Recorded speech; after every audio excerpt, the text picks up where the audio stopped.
Assalamualaikum warahmatullahi wabarakatuh. Perkenalkan, nama saya Tren Iswanti. Saya akan menjelaskan pengertian dari proposal dan tujuan dari proposal. Nah, menurut Kamus Besar Bahasa Indonesia, proposal adalah rencana yang dituangkan dalam bentuk rancangan kerja. Proposal ini berasal dari bahasa Inggris, yaitu to propose yang artinya mengajukan.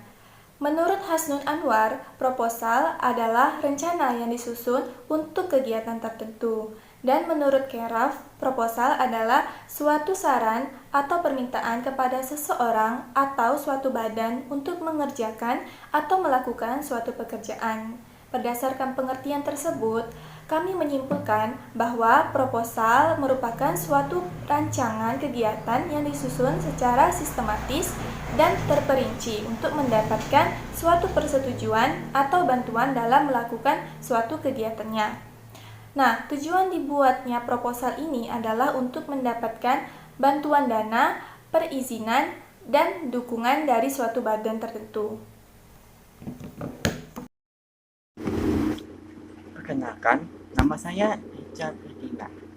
Di sini saya akan melanjutkan fungsi proposal, yaitu melakukan penelitian, mengajukan tender dari berbagai macam lembaga, mengajukan pendirian suatu usaha, melakukan suatu acara misalnya seminar, pelatihan, perlombaan, dan sebagainya.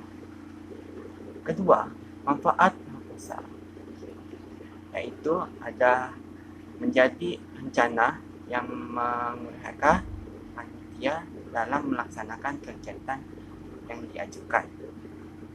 Kedua, menjelaskan secara tidak langsung kepada pihak-pihak yang ingin mengetahui kegiatan yang diajukan.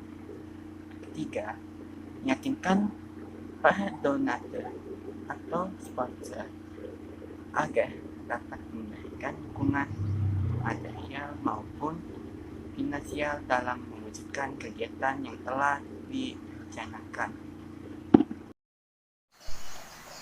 Perkenalkan, nama saya Kamaludin. Saya akan menyampaikan tentang proposal penelitian dan proposal kegiatan. Proposal penelitian dan proposal kegiatan merupakan bagian dari jenis-jenis proposal. Proposal penelitian adalah proposal yang sering digunakan dalam bidang akademisi, seperti pembuatan untuk tugas akhir, tesis, dan lain-lain. Biasanya, proposal jenis ini digunakan untuk mengajukan suatu kegiatan penelitian yang akan dilakukan. Sedangkan untuk proposal kegiatan digunakan untuk mengajukan suatu kegiatan, baik itu individu maupun kelompok. Misalnya, proposal untuk mengadakan suatu perlombaan, pelatihan, dan lain-lain. Assalamualaikum warahmatullahi wabarakatuh. Perkenalkan, nama saya Fadia. Di sini saya akan menjelaskan tentang struktur proposal penelitian. Yang pertama adalah halaman judul. Halaman judul di sini harus secara singkat dan sederhana, tidak bersifat personal, tidak bersifat terlalu teknis, tidak mengambang, tidak terlalu bersifat verbalitis, dan tidak menggunakan kalimat yang salah. Yang kedua adalah ringkasan eksekutif. Ringkasan eksekutif ini bertujuan untuk mempermudah sponsor mengetahui tujuan secara cepat dan tepat. Yang ketiga adalah latar belakang. Mengungkapkan gejala-gejala kesenjangan yang terdapat di lapangan sebagai dasar pemikiran untuk memunculkan rumusan masalah. Yang keempat adalah rumusan masalah. Permasalahan yang akan dibahas harus diperhatikan secara susunan dan paragrafnya, agar dapat diuraikan secara runtut dan fokus dengan dihasilkannya kata akhir suatu permasalahan yang dapat ditangkap dan dimengerti oleh pembaca. Yang kelima adalah tujuan proposal. Tujuan proposal di sini menyajikan hasil yang ingin dicapai setelah penelitian dilakukan dan konsisten dengan rumusan masalah dan mencerminkan juga proses penelitiannya. Terima kasih.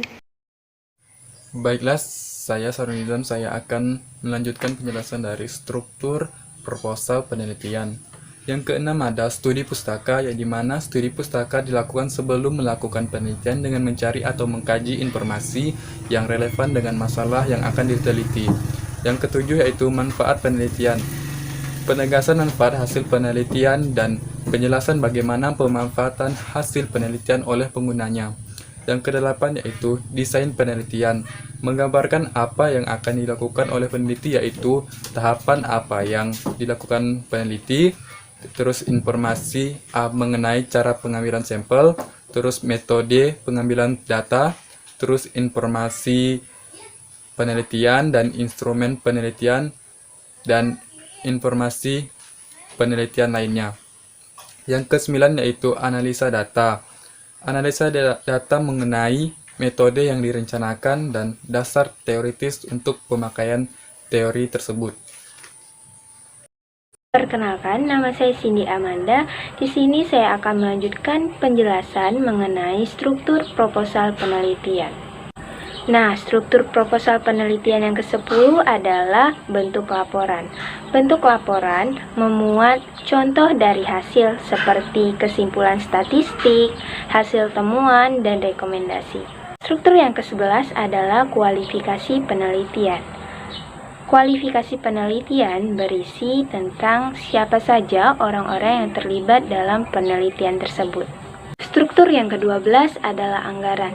Anggaran di sini memuat rincian biaya yang diperlukan dalam penelitian tersebut.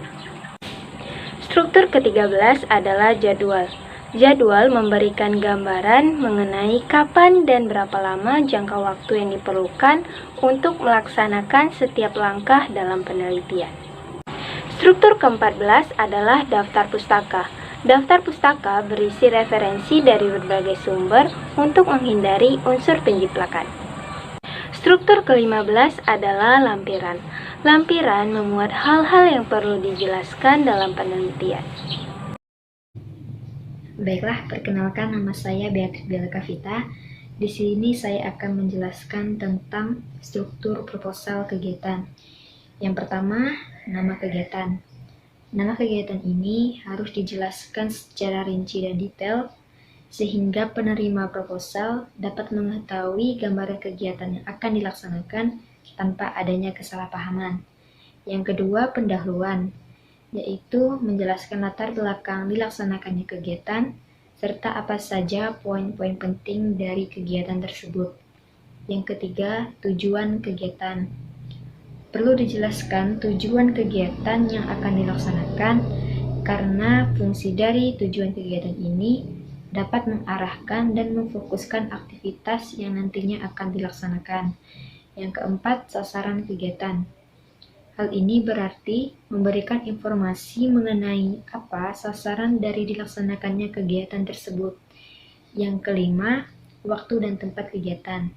Nah, waktu dan tempat kegiatan ini juga merupakan salah satu dari struktur proposal kegiatan, di mana waktu harus dibagikan secara detail berupa hari, tanggal, bulan, dan tahun, serta rentang jamnya. Begitu pula tempat kegiatan harus disampaikan dengan jelas. Saya Rul Adri Devara akan melanjutkan bahasan materi sebelumnya. Yang keenam adalah susunan acara.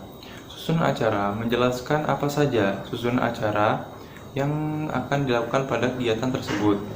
Tiap-tiap acara dijelaskan jam dan waktu dari awal hingga akhir acara. Yang ketujuh adalah kepanitiaan. Kepanitiaan menjelaskan siapa saja orang yang berkontribusi dalam kegiatan tersebut. Yang kedelapan adalah estimasi biaya.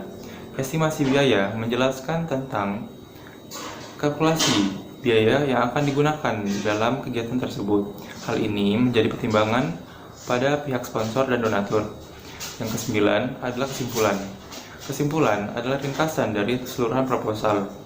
Dan di sini juga menggunakan kata-kata persuasif yang akan digunakan sebagai pertimbangan dan disetujuinya proposal dari pihak penerima proposal.